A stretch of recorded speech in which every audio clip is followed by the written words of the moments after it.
Ես գտնում եմ, որ ակադեմիան որպես առանձին միավոր պետք է մնա։ Հիմա ասեմ, թե ինչու։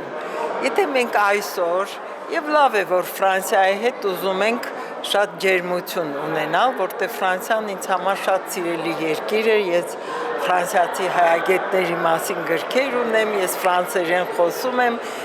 դեռ դպրոցական հասակից Ֆրանսիան այդ Ֆրանսիան է։ Բայց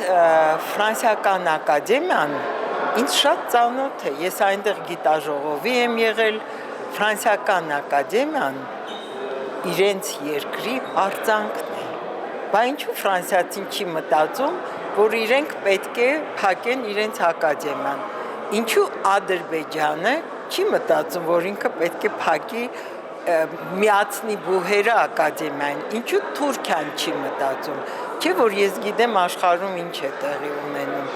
Գիտեք, անգամ Դոմինիկյան Հանրապետությունում, երբ ես ամռանը այնտեղ էի, այնքան իրենց ակադեմիան գովեցին հասարակ բնակիչները, տեղացիները, որ ես աղջկաս խնդրեցի, որ կլինի գնանք ակադեմիան տեսնենք։ Փառահեղ ակադեմիա ունեն, ես նույնիսկ նկարվել եմ դրա առաջ կանգնած։ Դոմինիկյան Հանրապետությունը Ֆրանսիա չի, նա Հունգարիա չի, Չեխոսլովակիա չի, Լեհաստան չի, այդ թվարկածս երկրները ակադեմիան բուհերի հետ չեն միացրել։ Այդ հետո մի ուրիշ բան էլ ասեմ, չէ որ 43 թվականին, երբ ստեղծվեց ակադեմիան, գիտեք ինչ, եթե որևէ մեկը տեսել է Հովսեփ Օրբելու նկարը, որը եկավ ակադեմիան հիմնելու, նա կմաղթեր, բլոկադային Լենինգրադից էր գալիս,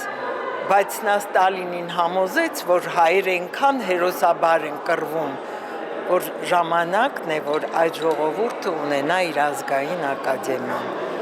Եվ ազգային ակադեմիան ունի երկու համաշխարհային հռչակի նախագահներ,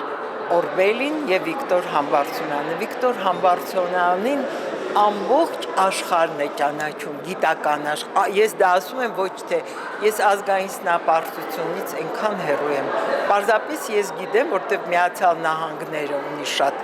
մեծ գիտություն եւ այդ գիտնականները, եթե հայի են տեսնում, իսկ նա Վիկտոր Համբարձումյանի երկրից է։ Ձեր կարծիքով նպատակը ո՞րն է այս միավորման, չէ՞ որ առանձին կառույց է եւ ինձ թվում է դրսից է թելադրվում դա։ Կոնկրետ ես չգիտեմ, ես այդ քաղաքական հոսանքներին, ես որպես ակադեմիային միշտ համակրող, գիտեք, ես երբ որ եւ տեխնատու դառա եւ գիտությունների դոկտոր, տեխնատուականի ժամանակ մեր բուհը ուներ գրականության խորհուրդ, բայց ես նախընտրեցի,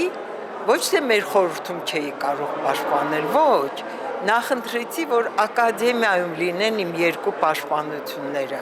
որովհետև ամբողջ աշխարհում խոնարհում կա ակադեմիայի նկատմամբ, ամբողջ աշխարհում, ես ասում եմ ամենայն պատասխանատվությամբ։ Ըմբը ստանալու դեպքում հնարավոր է իշխանությունը հետ կանգնի այս քայլից եւ ակադեմիան մնա որպես գիտեք ինչ կա, կարող է եւ հետ կանգնեն, կարող է մտածեն, որ ավելի լավ է պահել, կարելի է ինստիտուտներին ակադեմիական պահանջներ դնել, որ ընտրություն կատարեն, ովքեր իրոք պրոդուկցիա են տալիս, այդ աշխատողներին պահեն, ովքեր պրոդուկցիա չեն տալիս, կարող են դրանցից ազատվել, որտեղ այնտեղ լավ գիտնականներ կան, եղել են, կան եւ կլինեն, անհնար է չլինի։ Ես ինքս դաս եմ տալիս, տեսնում եմ, թե ինչքան լավ ուսանողներ շարունակում են ունենալ։ Շնորհակալ եմ զրույցի համար։ Մեծ սիրով լսեցի։